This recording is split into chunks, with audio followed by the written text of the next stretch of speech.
सांगतात 3,000 कोटीचा निधी आला, 4,000 कोटीचा निधी आला. मग अशी एखादी योजना तुमच्या माध्यमातून ह्या तालुक्यात घडलेली दिसायला पाहिजे एवढ्या निधीतून दिसत नाही ना. एवढ्या निधीमध्ये बारामती शहरासारखं शहर तयार झालं असते. खाली फुलजयंती आणि नंदूरपर्यंत ह्या उजनीचं आणि हे त्याचे उपफाटे सगळे तयार करून त्या भागाला पाणी द्यायची व्यवस्था सरांच्या माध्यमातून त्या उजनीच्या कॅनलच्या माध्यमातून झाली. ती जनता दबावाला कधीही बळी पडत नाही. 2009च्या निवडणुकीमध्ये ज्यावेळेस स्वर्गीय भारतनाना निवडणुकीला उभारले त्यावेळेस तालुक्याचे सगळे नेते मंडळी, गावगाड्यातले नेते मंडळी साहेब एका बाजूला होते. राजा विरुद्ध प्रजा अशी निवडणूक झाली आणि जनतेनेच नानाला निवडून दिलं. अशा प्रकारची त्या भागातली तो एक शरद पवारचा पट्ट्या, शरद पवारच्या तालमीत तयार झालेला एक कार्यकर्ता म्हणून भारतनानाला लोकांनी स्वीकारलं. त्यावेळेस पृथ्वीराज बाबा मुख्यमंत्री होते. त्यांच्या समोर, अजितदादाच्या समोर, पवार साहेबांच्या समोर मोठ्या पोटतिडकीनं नानाने विनंती केली की या भागाला पाणी दिलं तरच ही लोक जगू शकतात. ही लोक म्हणतात आम्हाला स्थलांतर करावं लागेल, नाहीतर आम्हाला कर्नाटकमध्ये जोडा, अशी ह्या लोकांची मागणी. भारतनानांनी या भागात झपाटल्यासारखं काम केलं.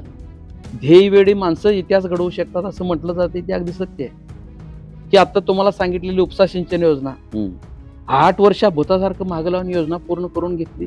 उपसा सिंचन योजनेची मंजुरी घेत असताना आदल्या दिवशी 5 वाजता घरनं त्यांच्या फोन आला.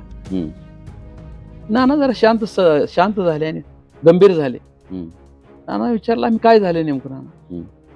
तर म्हणले माझी बहीण एक्सपायर झाली शेगाव बनाळीची आणि उद्या तर आपली शेवटची कॅबिनेट मिटिंग आहे. उद्या पाण्याला मंजुरी मिळणार आहे आणि आपण जर इथं नाही थांबलो तर काय धोका होणे शक्य. दुःखाचा एवढा मोठा प्रसंग त्यांनी ओरावर बांधून ठेवला, काळजावर दगड ठेवून थांबले आणि त्यांच्या मनात एक भावना होती त्यांनी व्यक्त करून दाखवली. माझ्या सख्या बहिणीच्या अंत्यविधीला मी जाऊ शकलो नाही, मला मान्य आहे, पण या माळरानातल्या, या दुष्काळातल्या हजारो माता भगिनींचे संसार मला उभे करायचे आहेत आणि त्यामुळं मला बहिणीचा अंत्यविधी सोडून इथं थांबावं लागते. आणि थांबून दुसऱ्या दिवशी मंजुरी घेऊन आले. गडशाच्या पोराला वाजवायला सांगावं लागत नसतं. गडशाचं पोरग सुरातच रडत ही म्हण आहे, माहितीये ना. त्या पद्धतीनं सरांचा जो वारसा आहे तो वारसा या मुलीमध्ये आलेला आहे. आणि ज्यावेळेस कोमलताईंनी तिची उमेदवारी जाहीर केली त्यावेळेस समोर विरोधकांना धास्ती बसली नाही. हे नेतृत्व जर उदयाला आलं तर फार मोठा धोका आहे. आणि मग त्यांच्यावर टीका टिप्पणी चालू केली. बंधारं बांधून पाणी अडवूया म्हणून 50 कोटी रुपये पृथ्वीराज बाबांच्याकडून आणून ह्या तालुक्यातले जेवढे ओढे आहेत त्या सगळ्या ओढ्यावर साखळी टाईप बंधारे बांधून नानांनी पाणी अडवलं. भविष्यात ह्या तालुक्याला 25-30 वर्ष लाईट कमी पडणार नाही याची व्यवस्था भारतनानाने करून ठेवली. 3-4 हजार कोटीचा निधी आणलाय. तुम्हाला 4-5 वर्षात ह्या मंगळवेढा शहरात एक मुतारी सुद्धा बांधता आली. काही म्हणतायत की गट हा आमचा बालेकिल्ला आहे, असं कोणी समजू नये. गट हा आमचा बालेकिल्ला आहे. तुम्ही आज फिरताना बघा रस्त्याची किती दुरावस्था आहे. इतकं जर तुम्हाला हे वाटतं तर तुम्ही ह्या अगोदर गोष्टी करायला पाहिजे होत्या. आणि मंगळवेढा तालुक्याची जनता असं मला वाटतं पूर्णपणे स्वाभिमानी, कुणालाही बळी न जाणारी जनता आहे. की कुणाच्या तरी आमिषावर कुठतरी जाणं येणं असा जो प्रकार आहे किंवा बाहेर आपण चौकात थांबल्यानंतर 4 गोष्टी कानावर ऐकायला मिळतात आपल्याला, पण अशा गोष्टी काही नाही आहेत. जे लोकांनी मनात ठरवलेलं आहे ते लोक करणार आहेत. मंत्रिमंडळाची कॅबिनेटची शेवटची मिटिंग होती 14 साली.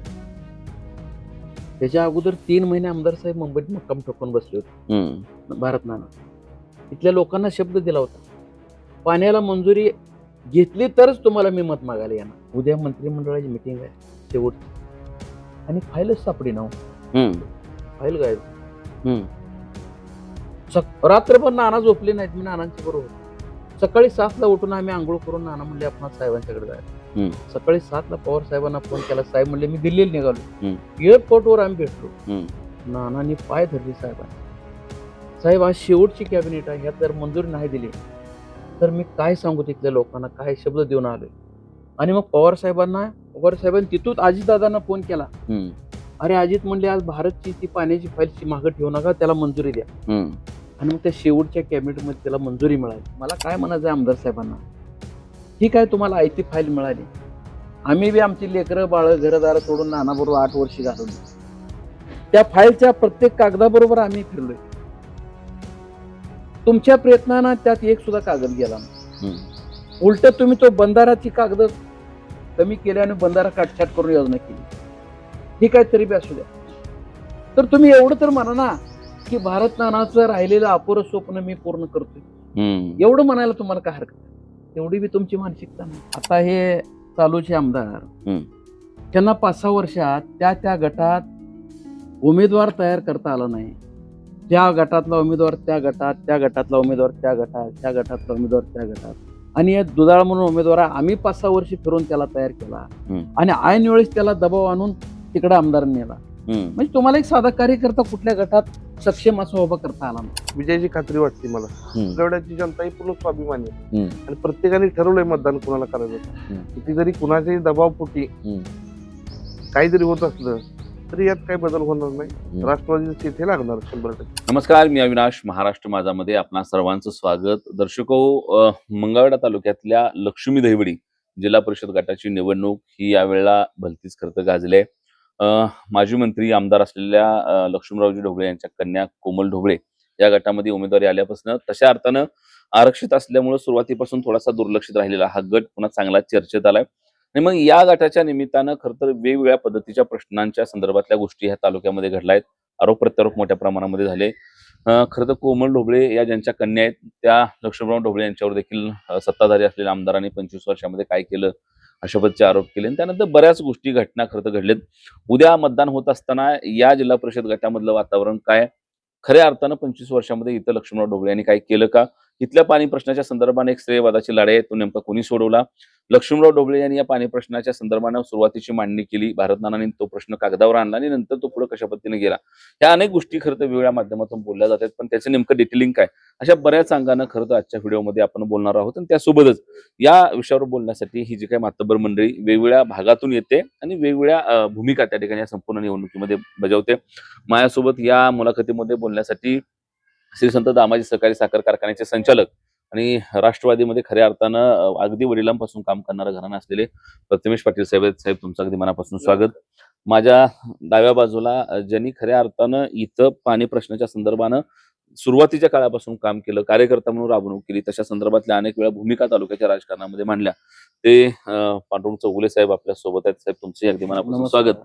आणि माझ्या उजव्या बाजूला खरं तर तात्यासाहेब मस्के, ज्यांनी लक्ष्मणरावजी ढोबळे यांचं राजकारण अगदी जवळून बघितलं आणि इथल्या सामाजिक राजकारणामध्ये आपला स्वतःचा उद्योग सांभाळत ज्या पद्धतीच्या भूमिका त्यांनी मांडत आल्या त्या भूमिका नेमक्या त्यांच्या काय हे जाणून घ्यायचं आहे. तुमचंही स्वागत.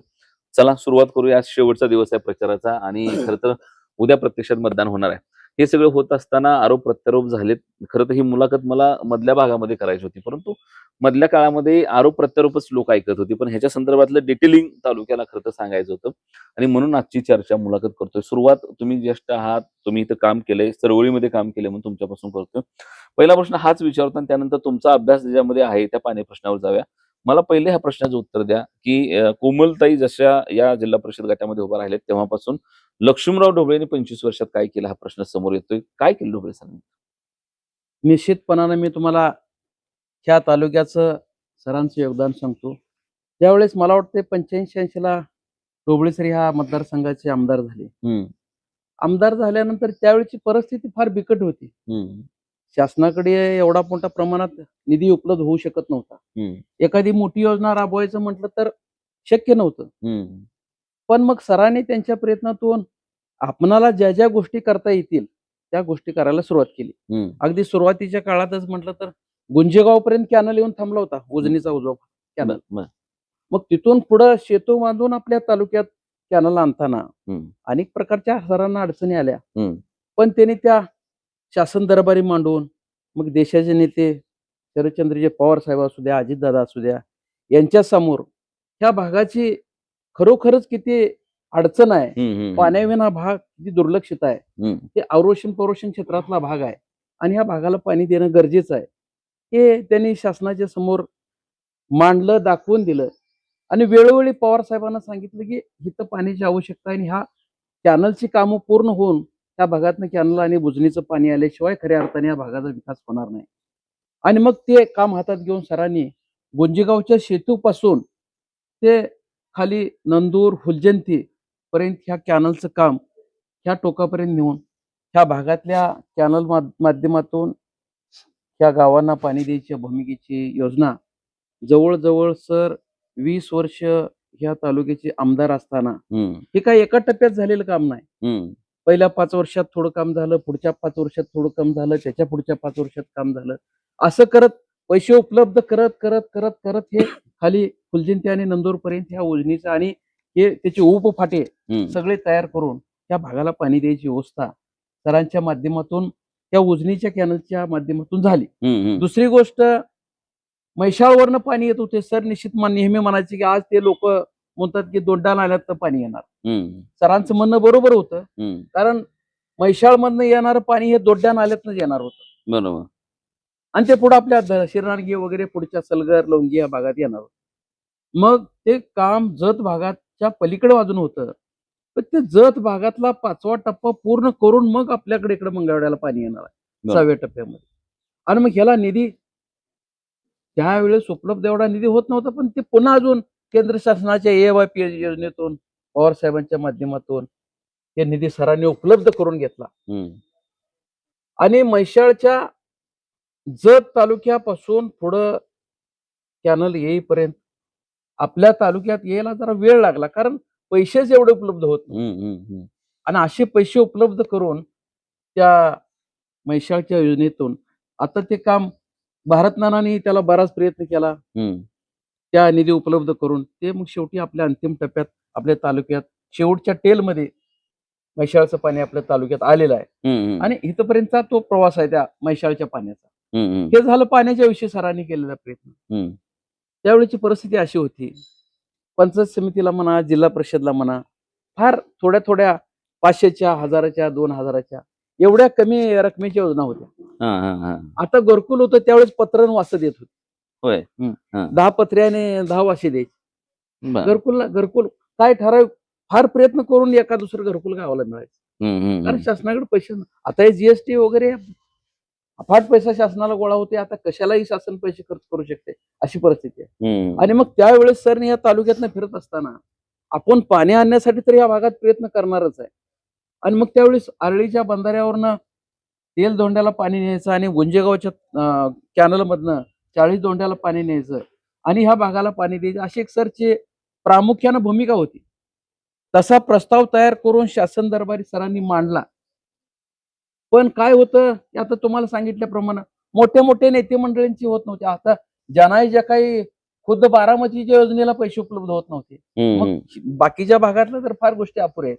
आम्ही हे सगळं करत असताना अगोदर सरांनी हातात महत्वाचा प्रश्न घेतला हम्म, की या तालुक्यात एवढा मागास तालुका होता आणि ह्या सगळ्या भागातनं ठराविक कुटुंबातली मुलं शिक्षणासाठी मंगळवेढ्यात येत होते आणि शिक्षण घेत होते. हम्म. सामान्य माणसाच्या मुलाला शिक्षण मिळणं फार कठीण होतं. बरोबर.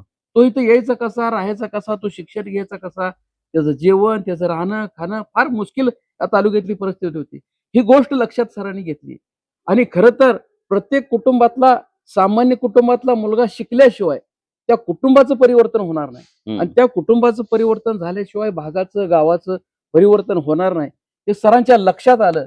आणि मग सरांनी झपाटल्यासारखं अगदी पडळकर वाडीपासून मंगळवेढ्यापर्यंत या दक्षिण पश्चिम भागातल्या सगळ्या पट्ट्यात हायस्कूल, आश्रमशाळा, वसतिगृह अनेक प्रकारच्या त्या शिक्षण संस्था उभ्या केल्या. अहो, मुलं कशी तरी येऊन मंगळवेढ्यापर्यंत शिकत होती, बरोबर. पण मुली तर फार शिक्षणापासून दूर होत्या, येऊ शकत नव्हत्या. आणि घरात लोकांची मानसिकता नव्हती मुलींना इथंपर्यंत शिक्षण द्यायची, मंगळवेढ्यात आणून द्यायची. हम्म, हम्म. आणि हे सगळं काम त्या भागात संस्था उभा करून सरांनी शिक्षणाचं मोठं काम या भागात केलं. आणि त्याच्याच बरोबर त्यांच्या परीनं जेवढं जमतंय त्यांच्या कालावधीमध्ये या तालुक्यात विकासाच्या योजना सामान्यापर्यंत पोहोचवण्यासाठी कार्यकर्ता उपाशी राहायला नाही पाहिजे. कार्यकर्ता अगोदर भक्कम स्वतःच्या पायावर उभारला पाहिजे. प्रत्येक कार्यकर्त्याला सरांनी ताकद दिली आणि कार्यकर्ता उभा केला. सामान्य जनतेची कामं सोडवून या दृष्टीने तुडुंब गर्दी असेल सरांच्या घरासमोर. हम्म, का लोक येत होते, तर कामं होत होती म्हणून येत होती. हम्म, हम्म, हम्म. माणसाच्या घरात असलेलंही नेतृत्व होतं. बरोबर. आणि सातत्यानं सरांच्या अशीच काय, तुम्ही मुंबईत जर गेला त्यांच्या आमदार निवासच्या रूमवर जावा, त्यांच्या मंत्रालयात ज्यावेळेस मंत्री होते त्यांच्या कॅबिनमध्ये जावा, कुठल्याच मंत्र्याकडे एवढी गर्दी नसायची एवढी सरांच्याकडे गर्दी असायची. का, तर लोकांच्यातला माणूस, सामान्य माणसाच्या गरजेला पडणारा, त्याचं काम करून त्याला पाठपुरावा करून त्याला आर्थिक मदत देऊन त्याला सहकार्य करणारा एक नेता होता, म्हणून एवढी अफाट गर्दी त्यांच्याकडे नेहमी असायची. खरं तर ढोबळे सरांच्या बाबतीमध्ये बोलताना किंवा नानाच्या बाबतीत पण असं बोलायचं की ही माणसं कार्यकर्ता तयार करणारी फॅक्टरी होती. तुम्हाला काय अनुभव आहे या तालुक्यात? अगदी बरोबर आहे. हं. मी 85 पासून सरांचं नेतृत्व बघतोय, हं. की कार्यकर्ता हा स्वतःच्या पायावर उभारला पाहिजे. कार्यकर्ता उभारला तर सामान्य जनतेपर्यंत तो जाऊ शकतोय. हं. या माध्यमातून सरांनी ह्या तालुक्यामध्ये त्यांच्या 20 वर्षाच्या कालावधीमध्ये कार्यकर्त्यांना ताकद दिली. कार्यकर्ता आर्थिक सक्षम केला हं. आणि मग तो सक्षम केलेला कार्यकर्ता सामान्य माणसापर्यंत शासनाच्या जेवढ्या योजना आहेत, त्या योजना पोहोचवण्यासाठी सरांनी अशा प्रत्येक भागात प्रत्येक योजनांच्या पुस्तिका तयार केल्या. हं. कुठल्या विभागात कुठल्या योजना आहेत, कुठल्या भागात कुठल्या योजना आहेत आणि त्या सामान्य माणसापर्यंत पोहोचवण्यासाठी तो कार्यकर्ता भक्कम होता. आणि त्याच पद्धतीने तुम्हाला सांगतो, आता हे चालूचे आमदार हं. त्यांना 5-6 वर्षात त्या गटात उमेदवार तयार करता आला नाही. त्या गटातला उमेदवार त्या गटात, त्या गटातला उमेदवार त्या गटात, ह्या गटातला उमेदवार त्या गटात आणि हे दुधाळ म्हणून उमेदवार आम्ही 5-6 वर्ष फिरून त्याला तयार केला हं. आणि ऐन वेळेस त्याला दबाव आणून तिकडे आमदारांनी नेला. हं. म्हणजे तुम्हाला एक साधा कार्यकर्ता कुठल्या गटात सक्षम असा उभा करता आला नाही. हं. त्याचं कारणच हे आहे की हं. तुम्ही कार्यकर्त्याला ताकद देत नाही. हं. ठराविकच काय लोक जवळ धरायचे हं. आणि त्यांनाच मदत करायची आणि त्यांनाच सहकार्य करायचं. सरांची पद्धत अशी नव्हती. हं. मी डोळ्यानं बघितलंय, तुम्हाला सांगतो, एक 101 कार्यकर्ते इथं या शासनाची सगळी कामं आहेत ना, हं. ठेकेदारी कामं, हं. सरांची यादी असायची, ह्या लोकांना एवढी कामं, ह्या लोकांना एवढी कामं आणि कार्यकर्ता पायावर उभा करायचे. हं. अनेक योजनांच्या माध्यमातून कार्यकर्ता उभारला पाहिजे हं. आणि कार्यकर्त्याची फळीच्या फळी असायची. सरांना अशी अडचण यायची, निवडणूक लागली की 5-10 लोकांनी मागणी करायची, आम्हाला जिल्हा परिषदला उमेदवार पाहिजे, आम्हाला पंचायत समितीला उमेदवार पाहिजे. कुणाला थांबवायची, कोणाला द्यायचं, अशा त्यांच्यासमोर फार मोठा भयान प्रसंग तयार व्हायचा आणि मग त्यातनं लोक नाराज व्हायचे. त्यांचं सांत्वन करायचं, तसं नाही बाबा, तुला पुढच्या वेळेस मी संधी देतो. तीच पद्धत बालकीनानांनी सुद्धा केली. कार्यकर्ता सांभाळला, कार्यकर्त्याला ताकद दिली आणि कार्यकर्त्याला ताकद देत असताना जनसामान्यामध्ये सुद्धा नानांनी फार मोठी प्रतिमा तयार केली आणि त्याचं योगदान आज नाना जाऊन 5 वर्ष झाली तरी सुद्धा भगीरथ दादाच्या पाठीमागे लोक ठामपणे विश्वासानं उभा आहेत. त्याचं बरोबर. कारणच हे आहे. बरोबर. खरं तर या भागामध्ये अजून एक चर्चा आहे पाण्या प्रश्नाची. त्यानंतर मग माझ्यासोबत पाटील साहेब आहेत, मस्के सरांशी मला बोलायचं आहे. खरं तर पण हे सगळं होताना पाण्याच्या योजनेच्या बाबतीमध्ये फार वेगवेगळ्या प्रकारच्या भूमिका तुमच्या तालुक्यामध्ये आहेत. मुळात तुम्ही मगाशी सांगितलं की इथल्या पाणी प्रश्नाच्या संदर्भानं सुरुवातीच्या काळामध्ये कॅनोला आणि बाकीच्या अंगानं बऱ्याच गोष्टी ह्या ढोबळे सरांनी इथं मांडल्या. नानांनी त्या बऱ्याच गोष्टी कागदावर आणल्या, पुढे नेल्या, कॅबिनेटमधनं मंजूर करून घेतलं. आता आमदार त्या संदर्भानं काम करत आहेत. हे सगळं होत असलं तरी पाण्याचं श्रेय मात्र इथं लोकप्रतिनिधी घेत आहेत, की त्यांचं म्हणणं असं आहे की पाण्याची योजना किंवा त्यांचे कार्यकर्त्यांचं म्हणणं असं आहे की पाणी त्यांनी आणलंय ह्या सगळ्यामध्ये. तुम्ही म्हणताय पाणी कोण नानाने आणलंय, कोण म्हणते ढोबळे सरांनी मांडलंय. हे तुम्ही त्या पाणी प्रश्नाचे अभ्यासक आहात म्हणून हा प्रश्न तुम्हाला आहे की तिथल्या पाण्याचा किंवा पाणी आणण्याचा किंवा उपसा सिंचन योजनांचा खरा जनक कोण आहे?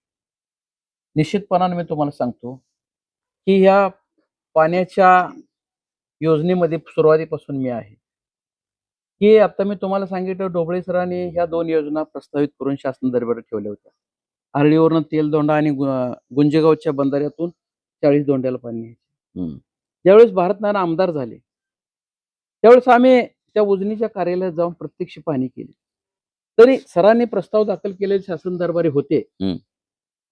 पण आम्ही ज्यावेळेस प्रत्यक्षात नानांनी पाण्याची मागणी अधिवेशनात केली त्यावेळेस शासनाच्या प्रमुख नेते मंडळींनी सांगितलं पाणी कुठं उपलब्ध होतंय. ते थोडक्यात सांगायचं म्हटलं, डायरेक्ट पवार साहेबांनी सांगितलं, मोठ्या साहेबांनी, शरद पवार साहेबांनी, की भारत पाणी तुला कुठं मिळू शकतंय निश्चित, ह्याचा तो अभ्यास कर. हं.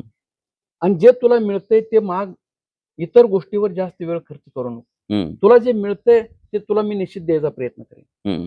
आणि मग पूर्वी उजनीच्या कॅनल मधून किंवा उजनी धरणामधून मंगळवेढ्याला 60 TMC ची तरतूद होती. पावणे 60 TMC. पावणे 60 TMC. बरं. पण प्रत्यक्षात आमच्या तालुक्याला 2 TMCच पाणी मिळत होतं. हां. तेवढंच, जेवढ्या पाळ्या पाणी येतंय तेवढ्या 2 TMC पाण्यापेक्षा जास्त पाणी आमच्या तालुक्यात मिळत नव्हतं. हं. मग ह्याच्यावर नानाने अभ्यास केला आणि समजा हेच आपलं शिल्लक राहिलेलं पाणी जर आपल्या वरच्या माळ भागाला दिलं हं. तर आपल्याला दुसरं पाणी मागायची आवश्यकता नाही. हं. त्याच्यावर नानाने अभ्यास केला. त्याच्यावर वाल्मी समितीचा अहवाल होता औरंगाबादचा. हं. तो वाल्मी समितीचा अहवाल उपलब्ध करून घेतला आणि ह्या जो खालचा भाग आहे, पूर्व भाग, हं. ह्या भागाला जास्त पाण्याची आवश्यकता नाही. हं. तर आपलं शिल्लक राहिलेलं पाणी रानात पाणी जास्त चालत नाही, बरोबर. हे पाणी आपण वरच्या भागाला नेऊया, हम्म. अशी योजना नानांनी प्रस्तावित केली शासनाकडे. बर. 24 गावची उपसा सिंचन योजना. हम्म. आणि योजना प्रस्तावित केल्यानंतर मी नानांच्या बरोबर होतो, राज्यपालांच्या बरोबर मिटिंगला होतो, मुख्यमंत्र्यांच्या मिटिंगला होतो. राज्यपालांनी सांगितलं की मराठवाडा आणि विदर्भाचा अनुशेष पूर्ण झाल्याशिवाय पश्चिम महाराष्ट्रातली कुठली योजना केली जाणार नाही असा शासनाचा निर्णय आहे. हम्म. त्यामुळे तुमचा प्रस्ताव आला ह्याच्यावर आम्ही विचार करू. बर. त्यावेळेस पृथ्वीराज बाबा मुख्यमंत्री होते. त्यांच्या समोर, अजितदादाच्या समोर, पवार साहेबांच्या समोर मोठ्या पोटतिडकीनं नानाने विनंती केली की या भागाला पाणी दिलं तरच ही लोक जगू शकतात. हम्म. ही लोक म्हणतात आम्हाला स्थलांतर करावं लागेल, नाहीतर आम्हाला कर्नाटकमध्ये जोडा, हम्म. अशी ह्या लोकांची मागणी आहे. तर काहीतरी मार्ग काढून पाणी द्यावं लागते. त्याच्यानंतर पृथ्वीराज चव्हाणांना मोठ्या साहेबांनी सांगितलं, पवार साहेबांनी, त्यातनं काहीतरी मार्ग काढा आणि योजना करून घ्या. हम्म. मग ही आवर्षण प्रवसन क्षेत्रातली योजना कशावरून? बरोबर. राज्यपाल म्हणले तुम्ही ठीक आहे म्हणताय, एवढा अतिदुर्गम भाग आहे तुमचा, एवढा दुष्काळ आहे, पाणीच उपलब्ध होत नाही किंवा पाऊस कमी पडतोय, हे कशावरून? हम्म. मग त्या योजनेच्या प्रस्तावाला तिथं भागात पडणाऱ्या पर्जन्यमापकाच्या नोंदी, हम्म. त्या भागात टँकर किती गावात चालू आहे, किती टँकर या तालुक्यात दिले जातात, हे रेकॉर्ड जिल्हा परिषदचं. हम्म. चारा छावण्या किती भागात दिल्या जातात नेहमी दुष्काळाच्या भागात, त्या चारा छावण्याचे रेकॉर्ड, हे सगळं रेकॉर्ड त्या फाईलला जोडलं आणि मग शासनासमोर सादर केल्यानंतर मग ते राज्यपालांना योग्य वाटलं. आणि पश्चिम महाराष्ट्रातली खास बाब म्हणून मराठवाडा आणि विदर्भाचा अनुशेष असताना देखील त्या योजनेला मंजूर द्यायचा प्रस्ताव शासन दरबारी गेला. हम्म.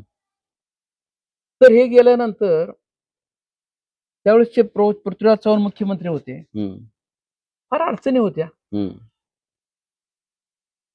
मंत्रिमंडळाची कॅबिनेटची शेवटची मिटिंग होती 14 सालची.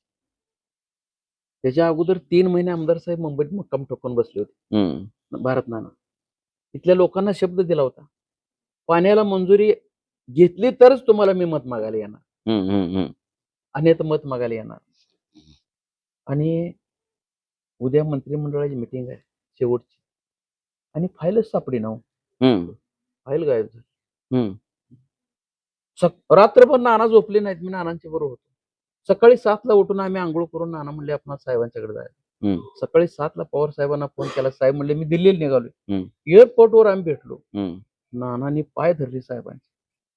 साहेब आज शेवटची कॅबिनेट आहे, ह्यात जर मंजुरी नाही दिली तर मी काय सांगू तिथल्या लोकांना, काय शब्द देऊन आलोय. आणि मग पवार साहेबांनी तिथून अजितदादांना फोन केला. हम्म. अरे अजित म्हणले आज भारतची ती पाण्याची फाईलची मागं ठेवू नका, त्याला मंजुरी द्या. हम्म. आणि मग त्या शेवटच्या कॅबिनेटमध्ये त्याला मंजुरी मिळाली. आणि ती मंजुरी मिळाल्यानंतर पुढं भाजप सरकार आलं. हम्म. त्यांनी लय आमच्याशी गंडवागंडवी केली. हा. त्यातलं 1 टीएमसी पाणी कमी केलं, 14 गाव कमी केले. हम्म. मग आम्ही हायकोर्टात याचिका दाखल केली त्या सरकारच्या विरोधात की द्यायचं असेल तर आम्हाला सगळं पूर्ण क्षमतेनं पाणी, पूर्ण गावं असं द्या, नाहीतर थांबवा, आम्हाला देऊ नका. हम्म.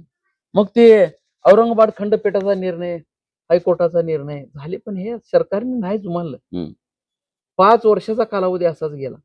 आणि त्याच्यानंतर आपल्या विचाराचं सरकार आलं. जयंत पाटील त्या खात्याचे मंत्री झाले, जलसंपदा विभागाचे. आणि जयंत पाटील नाना सांगितलं, नानासाहेब पाणी असं मोकळं घेण्यापेक्षा पाईपलाईन मधून नवीन योजना घ्या, हम्म. पाण्याची बचत होईल आणि पुढं क्षेत्र वाढेल हम्म. पाण्याखाली येणार. हम्म. आणि म्हणून ती पुन्हा रिवाईज फाईल केली. हम्म. पुन्हा ती 900 कोटीची फाईल तयार केली हम्म. आणि ती शासन दरबारी सादर केली. आता त्याला अंतिम टप्प्यात मंजुरी आणि निधी सरकार आपलंच आहे. हम्म. मुख्यमंत्री त्या खात्याचे मंत्री आहेत, साहेबांनी शब्द दिला देतो करून म्हणून. पण झालं काय, अशा परिस्थितीमध्ये नाना सगळ्यांना सोडून कोरोनामध्ये निघून गेले. हम्म. फार मोठा धक्का बसला इथल्या जनतेला.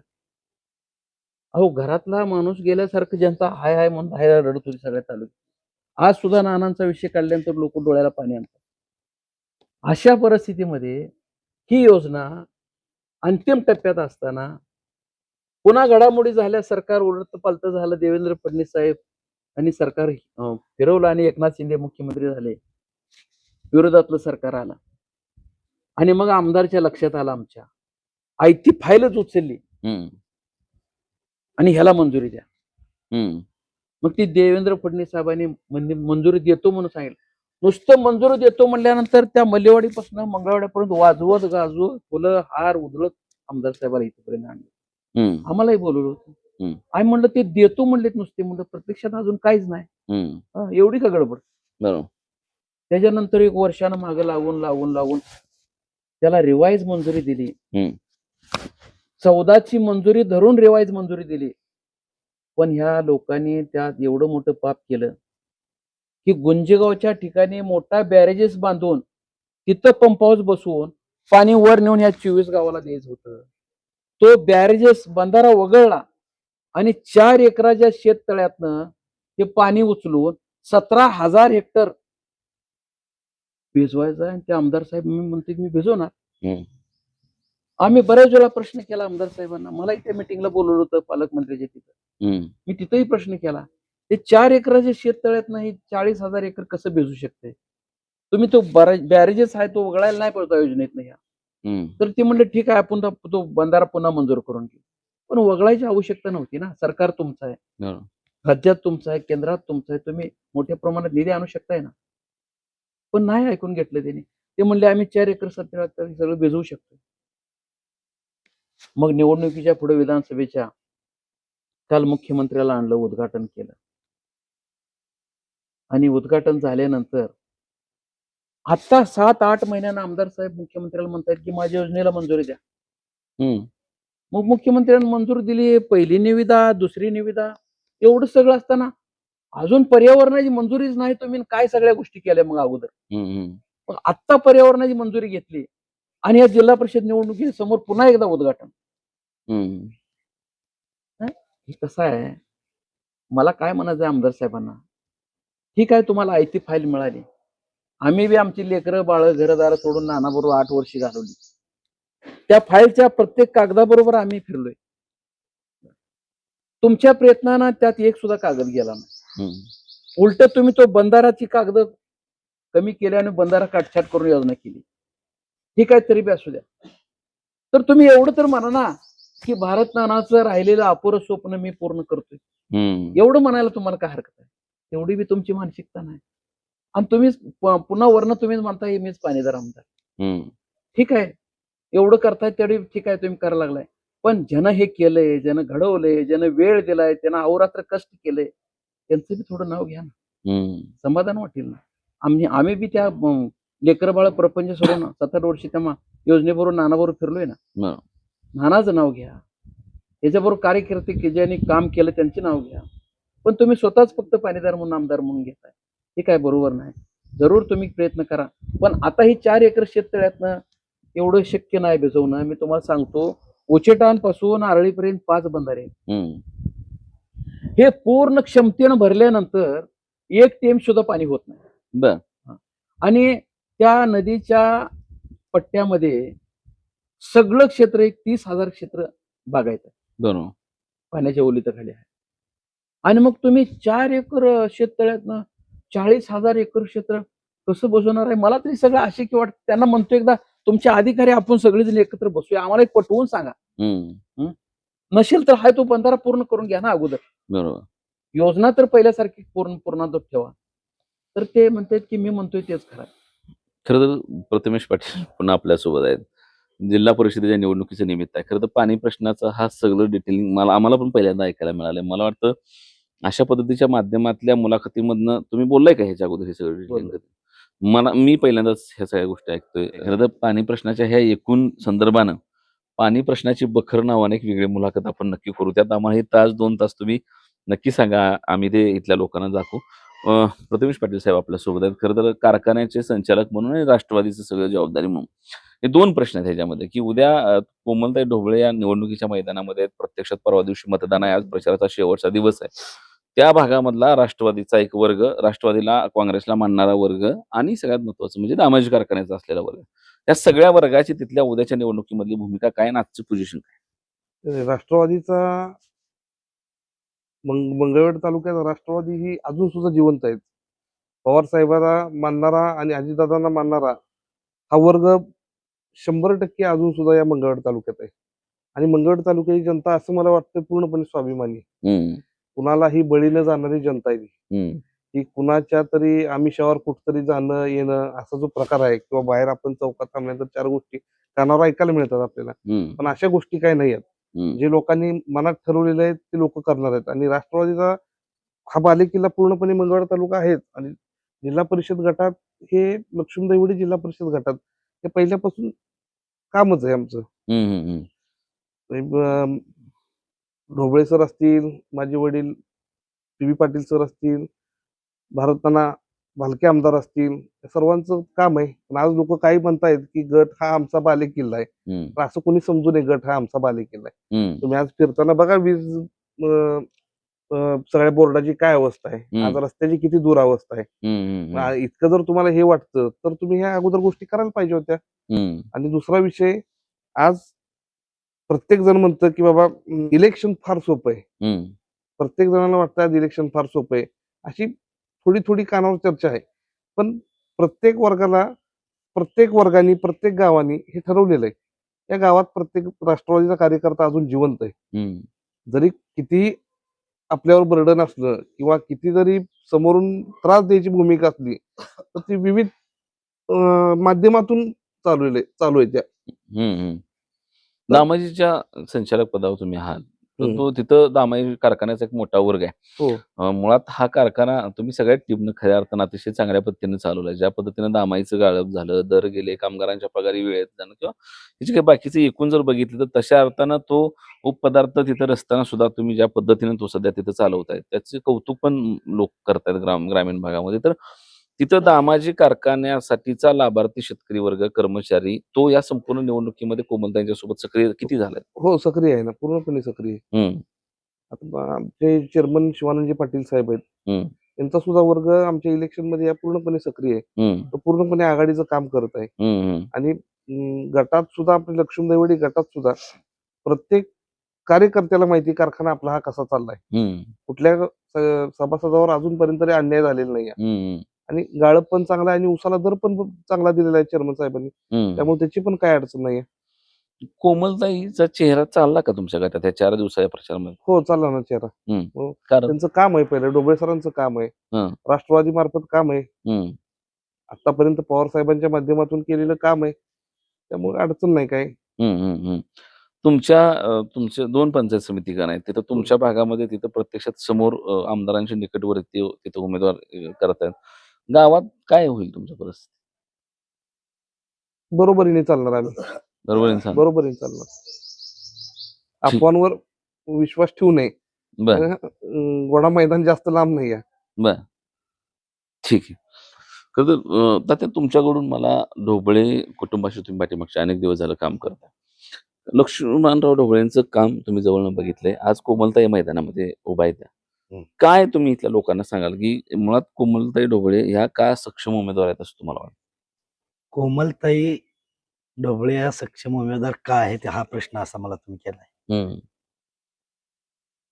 ढोबळे सर एक ही अशी व्यक्ती आहे, 1985 ला या ठिकाणी आमदार झाले. त्यावेळेस मी कॉलेजला होतो, पहिलं मतदान करून गेलो चरख्याला त्यांना. त्यानंतर 1990 मध्ये मी आल्यानंतर सरांशी अशी जवळीकता आली की मी कॉन्ट्रॅक्ट लाईन मध्ये काम करत होतो, म्हणजे बाकीच्या सगळ्या गोष्टीतून काम करत होतो, सामाजिक काम करत होतो. परंतु सरांची एक अशी खासियत होती की कार्यकर्त्याला बळ कसं द्यायचं. तळागाळातला कार्यकर्ता मोठा झाला तर आपण पुढारी मोठा असतो. राजकारणात नुसतीच डोकी मोजली तर राजकारण होतं, ही जी भूमिका होती असं नव्हतं. परंतु त्या प्रत्येक गावातल्या कार्यकर्त्याला ताकद देणं, त्याला वाढवणं, त्याच्याकडून काम करून घेण्याची पद्धत त्याला समजावून सांगणं, ही जी भूमिका होती ती सरांची खूप मोठी होती. आणि त्या भूमिकेतनं आम्ही तयार झालो. त्याच पद्धतीनं त्यांच्या घरातलं जर सांगितलं, त्यांनी घरात कधी लक्ष दिलं नाही, समाजावर पूर्णपणे लक्ष दिलं. मुलं 3 सरांना, 2 मुले आणि 1 मुलगा. त्यामध्ये प्रत्येकानं ज्याच्या त्याच्या शिक्षणाच्या दृष्टिकोनातून त्यांनी चांगलं संगोपन केलं, चांगलं हे केलं. परंतु गडशाच्या पोराला रडायला आपलं वाजवायला सांगावं लागत नसते. गडशाचं पोरग सुरातच रडतं, ही म्हण आहे, माहितीये ना? त्या पद्धतीनं सरांचा जो वारसा आहे तो वारसा या मुलीमध्ये आलेला आहे पूर्णपणे. हम्म. आतापर्यंत आम्ही बघतो बहुजन रयत परिषदेचं प्रदेशाध्यक्ष म्हणून त्या काम करत असताना त्यांच्या बरेचशाच अशा म्हणजे काही गोष्टी सामाजिक बेसवर लढाई करणं, कार्यकर्त्याशी संवाद साधणं, मग तो IAS कॅडर राहू दे, सचिव लेवल राहू दे, म्हणजे आपली भूमिका मांडत असताना कशी मुद्देसूद मांडायची हम्म. ही त्या एक चांगल्या प्रकारे मांडू शकतात. त्याने आतापर्यंत मांडलेले आहेत. हम्म. कारण त्या स्वतः ऍडव्होकेट आहेत. त्या हिशोबानं आम्ही विचार केला की बाबा आता आपल्याला आपला बी वारसा चालवायचा आहे. सगळेच वारसा चालवतात. हम्म. मग आम्ही सरांना म्हणलं आपण कोमलताईचीच उमेदवारी का फायनल करू नये. हम्म. मग अशा दृष्टिकोनातून कोमलताईची उमेदवारी बी झाली. हम्म. आणि कोमलताई ह्या एवढ्या सक्षम उमेदवार आहेत. हम्म. मी म्हणतो की आपल्या तालुक्याच्या दृष्टिकोनातून किंवा आमच्या लक्ष्मी दहिवडी गटाच्या दृष्टिकोनातून जर विचार केला, जे काय त्यांचे प्रतिस्पर्धी उमेदवार आहेत हम्म. त्यांची बसून बसून डिबेट घ्यावी हम्म. किंवा एकमेकांना विचारा की बाबा तू काय करणार आहे, तुमची काय भूमिका आहे आणि तुमची काय भूमिका आहे. हम्म. त्या पद्धतीने आमचा उमेदवार खूप मोठा स्ट्रॉंग आहे हे हम्म. आम्ही ठामपणे सांगू शकतो. हम्म. आणि हेच आम्हाला जनतेला सांगायचं आहे की तुमच्या आवाजाला हाक देणारा उमेदवार कोण आहे, हम्म. त्याच्यासाठी कोणाकडे जावं लागणार नाही, हम्म. त्याच्यासाठी कोणाकडे बोलावं लागणार नाही. तुम्ही डायरेक्ट त्यांच्याशी संवाद साधू शकता. हम्म. हीच भूमिका आम्ही सगळ्यांना पटवून सांगतोय आणि त्या भूमिकेतून हा आमचा उमेदवार काम करणार आहे. खरं तर आता पुन्हा हा प्रश्न आहे की ह्या मंत्र्याच्या मुलगी राहिलेत, हम्म. आमदार राहिलेत ह्या, हम्म. काय, आणि ही कार्यकर्त्याची निवडणूक आहे. हम्म. हे कार्यकर्ते निवडणुकीमध्ये हे कुठं खाली घेऊन ठेवले? कोणी कोमलताई तशा अर्थानं आमदार आणि मंत्री आहे, घरातली मुलगी. हो ही निवडणूक कार्यकर्त्याची. बरोबर आहे ना. हं. जी कार्यकर्त्याची निवडणूक जरी असली तर त्या कार्यकर्त्याला सरपंचाचं काम काय आहे, हं. पंचायत समितीचं काम काय आहे, जिल्हा परिषदचं काम काय आहे, याचं अवगत झालं पाहिजे. हं. नेता काय असाच लगे होत नसतो. हं. त्या दृष्टिकोनातून ही आमची भूमिका आहे की त्यांना त्याबद्दलची अजून काही जाण आली पाहिजे, हं. तरच त्या पुढे काही काम करू शकतील. म्हणजे प्रत्येक गोष्टीतलं अनुभव घेणं, प्रत्यक्षात काम करणं, माणसाशी नाळ जोडणं, ही जी भूमिका आहे ती या पद्धतीनंच होते. असं नाही की डायरेक्ट नेता होत नाही, डायरेक्ट मुख्यमंत्री होत नाही. हं. ही आजपर्यंत हे आहे. आणि वारसा वगैरे असं काही नाहीये. ते स्वतः घडलेले आहेत, हं. तयार झालेले आहेत. हं.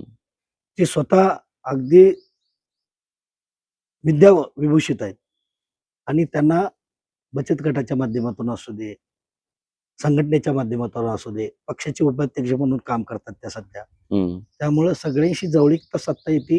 काम करण्याचा दांडगा अनुभव आहे त्यांना आणि आतापर्यंत ते काम करत आलेत आणि अजूनही या जिल्हा परिषदच्या माध्यमातून ते खूप चांगलं काम करतील. त्यानंतर ते पुढे पुढे जातील. खरं तर पुन्हा एक प्रश्न या निमित्तानं आहे की कोमल ढोबळे या तशा अर्थानं माजी मंत्री असलेल्या, माजी आमदार असलेल्या ढोबळे सरांच्या कन्या आहेत. ही निवडणूक कार्यकर्त्याच्या निवडणुकीमध्ये नेत्याच्या कुटुंबातली उमेदवारी का? तर हा प्रश्न मी त्यांना विचारला, त्याचं उत्तर त्यांनी सांगितलं. पण तुम्ही ह्या संपूर्ण तालुक्याच्या विविध प्रश्नांचे अभ्यासक आहात म्हणून तुम्हाला प्रश्न आहे की लोक स्वीकारतील का त्यांना ह्या स्वरूपामध्ये? कारण सगळ्यात महत्वाचं म्हणजे उद्या कालच्या निवडणुका जर बघितल्या तुम्ही ह्या संपूर्ण, तर ह्याच्यामध्ये लोकप्रतिनिधी इतर गटात कुठल्याच उमेदवारावर बोलत आहेत. पण इथं मात्र थेट कोमल ढोबळे विरुद्ध आमदार साहेब असा सत्ता संघर्ष सुरू असल्यासारखा सामना खाली मैदानावर सुरू आहे. एवढं ते प्रभावी नाव त्यांना का वाटायला लागले? किंवा इतर ठिकाणी गेले तर ते पार्टी, पक्ष, गट तर ह्याच्यावर बोलतायत. पण इथं आल्यावर मात्र ते पुन्हा कोमल ढोबळे यांच्यावरच बोलतायत. तर ती एवढी धास्ती कोमल ढोबळे या नावाची काय, हा पहिला प्रश्न आहे. आणि त्यांना तशी उमेदवारी देणं त्यांच्या कुटुंबाला बरोबर आहे का? कार्यकर्ता म्हणून काय वाटतं? किंवा एक सामाजिक प्रश्नाचा अभ्यासक म्हणून? अगदी बरोबर आहे तुम्ही विचारलेला प्रश्न. कोमलताई ह्या लहानपणापासूनच ढोबळे सरांच्या सोबत इथं राहिलेले आहेत, वावरलेले आहेत. शिक्षण घेत असताना हायस्कूलचं शिक्षण, प्राथमिक शिक्षण, माध्यमिक शिक्षण सगळं घेत असताना इथं सरांच्याकडे आलेला सामान्य माणूस आणि माणसाचा गराडा हं. आणि सरांनी सामान्य माणसाची सोडवलेली प्रश्न, कामं हं. ही त्यांनी जवळनं बघितलेलं आहे. आणि 20-25 वर्ष आपल्या घरामध्ये सामान्य जनता येते आणि त्यांचे प्रश्न सुटतात, हे त्यांनी पहिल्यापासून बघितलेलं आहे. हं. आणि आता जरी त्या इथं नसल्या तर त्यांची ओढ माहेराकडे आहे. हं. त्यांना काय वाटतंय की सरांनी आपलं आयुष्य पूर्णपणे जनतेसाठी वाहून घेतलं बरोबर. आणि मग आपण सुद्धा त्याच पद्धतीनं आपण जर एका मंत्र्याची मुलगी असलो तर सामान्य माणसामध्ये मिसळून सामान्याचे प्रश्न समजून ह्या तालुक्यामध्ये जिल्हा परिषदच्या आणि पंचायत समितीच्या ज्या योजना आहेत त्या योजना सामान्य माणसापर्यंत पोचत नाहीत, सध्या त्या बघतायत. हे बरोबर. सध्याचे जे आमदार प्रतिनिधी आहेत की ह्यांच्या माध्यमातून सामान्यापर्यंत योजना पोचल्या जात नाहीत, ह्या त्या परिस्थिती त्यांनी बघितली आणि मग त्यांनी ठरवलं की हे जरी कार्यकर्त्यांची निवडणूक असली तरी मला कार्यकर्ता व्हायचा आहे आता हम्म. आणि कार्यकर्त्यापासून सुरुवात करायची आहे.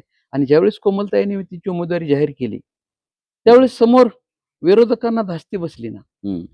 हे नेतृत्व जर उद्या उदयाला आलं तर फार मोठा धोका आहे. आणि मग त्यांच्यावर टीका टिप्पणी चालू केली. हम्म. मग ही काय बोलायचं काय चालायचं हे काय विरोधकांचं कामच असतं बोलायचं. हम्म. पण ह्या भागातनं फिरत असताना गेली बरेच महिने ताई सामान्य माणसातनं फिरतायत, लोकांच्या अडचणी जाणून घेत आहेत.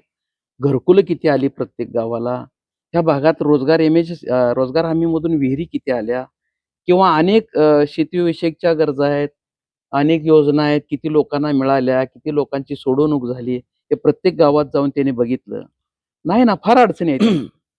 सरकारने सांगितलं ज्या लोकांना जागा नाही अशा लोकांना आम्ही गायरांमधनं जागा देतो, हम्म. 5 ब्रास वाळू देतो. हम्म. ते ताईंनी सगळ्या लोकांच्या अडचणी जाणून घेतल्या. हम्म. किती लोकांच्या विहिरी पूर्ण झाल्या, काय अडचणी येत्या, हम्म. की तुम्ही शासनानं एकीकडं विहिरी दिल्या पण त्याला जाचक अशा घातले की 310 रुपये हजेरी. हम्म. 20 फूट खोल उतरून कोण तेवढ्या 320 रुपये मध्ये काम करणार आहे आणि मशिनरी तरी वापरायची नाही. हम्म. हा बदल घडवायचा आहे ताईंना तिथं जाऊन, बरोबर. की सामान्यापर्यंत तुम्ही योजना तर देताय ती सामान्य माणसापर्यंत पोचली पाहिजे ना.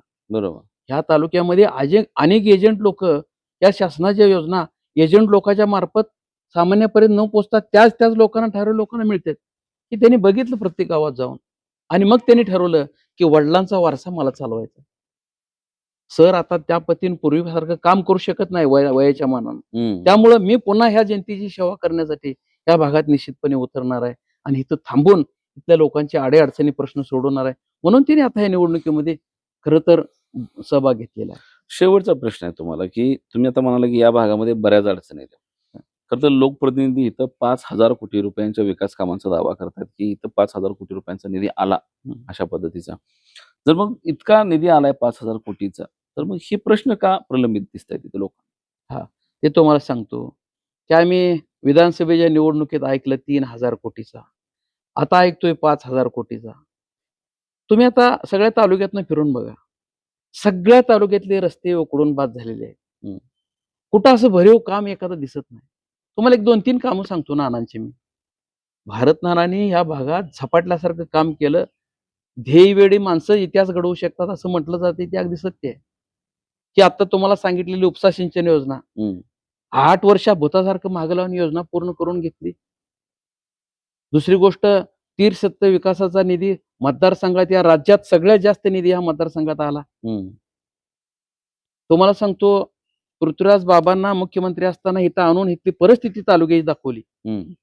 पाणी कवा येस ते येऊ द्या, पण इथल्या ओढ्याला बंधारं बांधून पाणी अडवूया म्हणून 50 कोटी रुपये पृथ्वीराज बाबांच्याकडून आणून या तालुक्यातले जेवढे ओढे आहेत त्या सगळ्या ओढ्यावर साखळी टाईप बंधारे बांधून नानांनी पाणी अडवलं. शेतकऱ्यांना विजेची समस्या फार मोठी आहे म्हणून त्यांनी बाळवणीच्या माळावर 132 केवीचं हे केंद्र उभा केलं. तिथं आता 300-400 एकरावर सोलर प्लांट आहे, वीज निर्मिती होते आणि 2 कारखान्याची वीज तिथं आली. आणि दुसरी गोष्ट, 33 केवीची 7-8 केंद्र तालुक्यात उभा केली. भविष्यात ह्या तालुक्याला 25-30 वर्ष लाईट कमी पडणार नाही ह्याची व्यवस्था भारत नानांनी करून ठेवली. दुसरी गोष्ट, इथलं महत्वाचं प्रांत करायला सांगोल्याला गेलो होतं, अनेक प्रकारच्या आयडिया करून नानांनी इथं आणलं. इथं तहसील कार्यालयाची देखणी इमारत उभा केली. असं जर तुम्हाला मी सांगत बसलो ना नानांची कामं तर फार काम आहेत. पण हा त्यागी माणूस होता. आता तुम्हाला मी सांगितलं की उपसा सिंचन योजनेची मंजुरी घेत असताना आदल्या दिवशी 5 वाजता घरनं त्यांच्या फोन आला. नाना जरा शांत झाले आणि गंभीर झाले. नाना विचारला, आम्ही काय झाले नेमकं नाना? तर म्हणले, माझी बहीण एक्सपायर झाली शेगाव बनाळीची आणि उद्या तर आपली शेवटची कॅबिनेट मिटिंग आहे, उद्या पाण्याला मंजुरी मिळणार आहे आणि आपण जर इथं नाही थांबलो तर काय धोका होण्याची शक्यता आहे. घरच्या कुटुंबातल्या सगळ्या लोकांना अंत्यविधीला जायला सांगितलं. दुःखाचा एवढा मोठा प्रसंग त्यांनी ओरावर बांधून ठेवला, काळजावर दगड ठेवून थांबले आणि त्यांच्या मनात एक भावना होती त्यांनी व्यक्त करून दाखवली.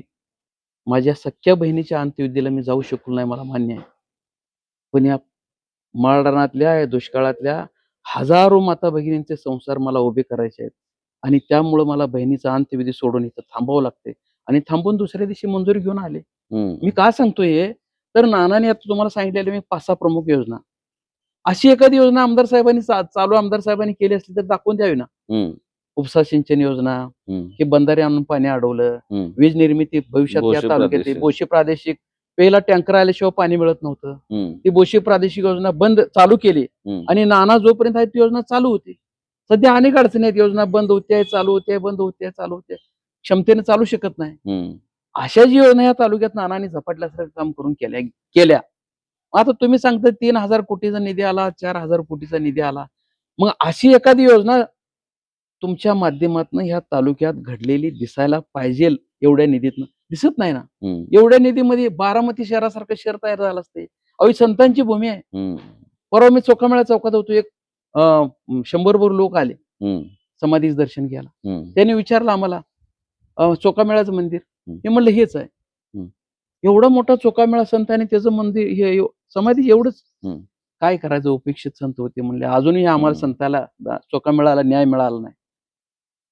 तर हे चोखामेळ्याच्या मंदिरासाठी आतापर्यंत आमदार साहेबांच्या माध्यमातून मोठं काय तर असं घडायला पाहिजे, मोठं मंदिर व्हायला पाहिजे होतं, नाही ना होत. लोकांनी तिथल्या विचारलं दर्शन झाल्यानंतर, तिथं वॉशरूम कुठं जवळ आहे का? 3-4 हजार कोटीचा निधी आणलाय. तुम्हाला 4-5 वर्षात या मंगळवेढा शहरात एक मुतारी सुद्धा बांधता आली नाही. आम्ही त्यांना सांगितलं स्टँडवर जावं लागेल म्हणून सांगितलं. अशी अवस्था आहे शहराची. मग काय एवढ्या मोठ्या रकमा आल्या म्हणून सांगून का उपयोग आहे? दिसलं पाहिजे ना, काम ठळक काम दिसलं पाहिजे ना. नानांनी जसं काम केले तसलं एखादं काम दिसलं पाहिजे. बरोबर. तर खूप सारे प्रश्न आहेत, खूप साऱ्या समस्या आहेत, अनेक वेळा अनेक ठिकाणी बोलू. मला ती तुमच्या पाण्याच्या प्रश्नाच्या संदर्भातली जी मांडणी तुम्ही मगाशी केली, त्या संदर्भानं मंगळवेढच्या उपसा सिंचन योजनेची बखर नावानं तुमच्याशी मी 100% एक वेगळा व्हिडिओ करेन.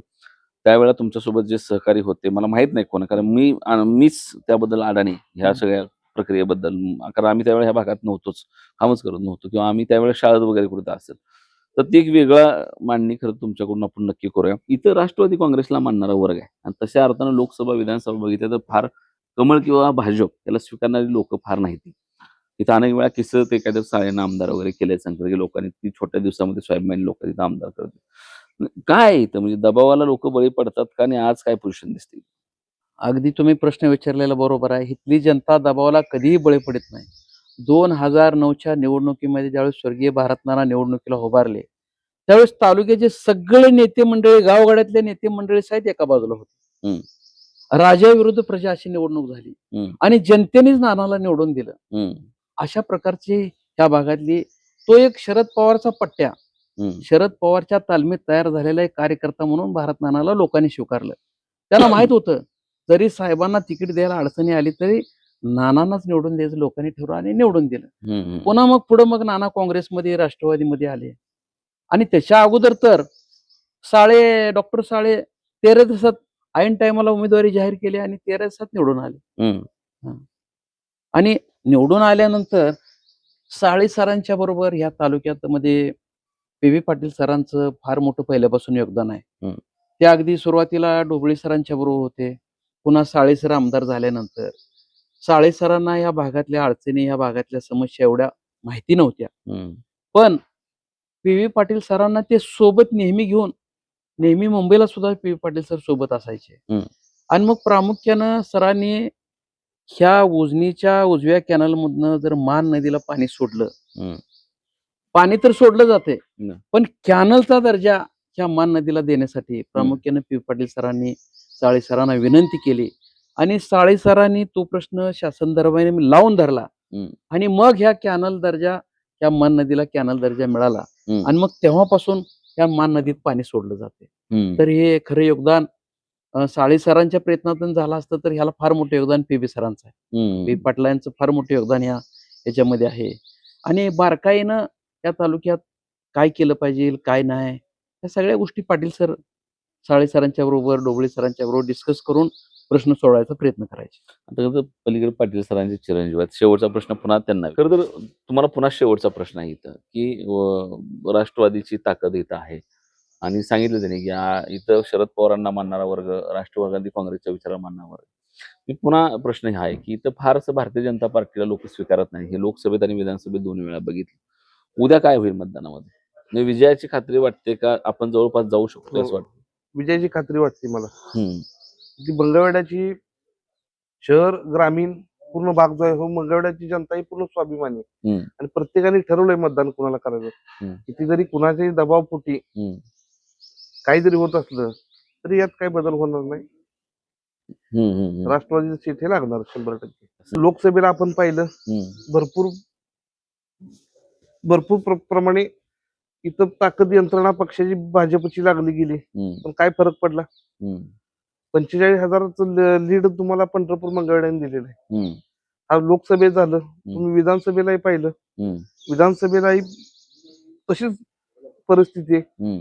थोडक्या मताने फक्त भगीरथदादांचा पराभव झाला. हम्म. नगरपालिकेला कालच्या तुम्ही पंढरपूरची नगरपालिका बघताय, मंगळवेढची नगरपालिका बघताय, यात काय झालं? हम्म. स्वाभिमानी लोक सर्व आहेत. हम्म. लोकांनी ठरवलेलं आहे मतदान कुणाला करायचं आणि हे राष्ट्रवादीला मानणारा मंगळवेढ तालुक्याची जनता आहे. ही अजिबात कुणालाही कुणाच्याही पैशाला बळी पडणारी नाही. जरी कितीही दबाव आला, किती जरी पक्षाकडून जरी कुठल्या माध्यमातून प्रेशर जरी आणलं तरी फरक पडणार नाही. लोकांनी ठरवलेलं आहे. जनतेचा कौल हा पूर्णपणे घड्याळाकडे आहे. ठीक आहे. तर साधारणपणे खरं तर शेवटचा दिवस आहे या संपूर्ण प्रचाराचा. जे घडत आले ते सगळं आपण पाठीमागच्या आठवड्याभरामध्ये बघतो. खरं उशिरा ही सगळी मंडळी प्रचारामध्ये उतरली. मंगळवेढ्यामध्ये तशा अर्थानं तुमची जी तीर्थक्षेत्र विकास आघाडी आणि राष्ट्रवादी आहेत यांची तयारी लवकर झाली नाही. तुमची तयारी होस्तोवर पलीकडच्या बाजूने अर्धा प्रचार संपला होता आणि पाठीमागे येऊन सुद्धा तुम्ही चांगल्या म्हणजे मी बोशे गट बघतोय किंवा फुलजंती जाधव लावमांचा गट बघतोय किंवा इकडे महावीरप्पा ठेंगील बघतोय, कोमल ढोबळेंना बघतोय. तर तसा चांगल्या पद्धतीचा प्रतिसाद आणि चांगली तयारी तुम्ही खरं तर केली आहे. जरा लवकर सुरुवात केली असती तर अजून एक वेगळ्या पद्धतीचं वातावरण तालुक्यामध्ये इथं तुम्हाला दिसलं असतं. हे सगळं होत असलं तरी ज्या प्रश्नाच्या संदर्भात तुम्ही माझ्याशी बोलला, संवाद साधलाय, ती माहिती तो संवाद इथल्या लोकांपर्यंत पोहोचणं फार गरजेचं होतं. तुमचा अभ्यास मी तुम्हाला आज पहिल्यांदा भेटलोय. निश्चितपणे तुम्ही ज्या पद्धतीचं डिटेलिंग करताय ते मी तुम्हाला म्हणाल तसं आपण एक वेगळ्या पद्धतीचं कंटेंट घेऊन लोकांच्या समोर जाऊया. या सगळ्या निवडणुकीच्या धावपळीमध्ये तुम्ही आम्हाला वेळ दिला, आवर्जून तुम्ही थांबलात, त्याबद्दल तुमच्या दोघांचे आभार. धन्यवाद.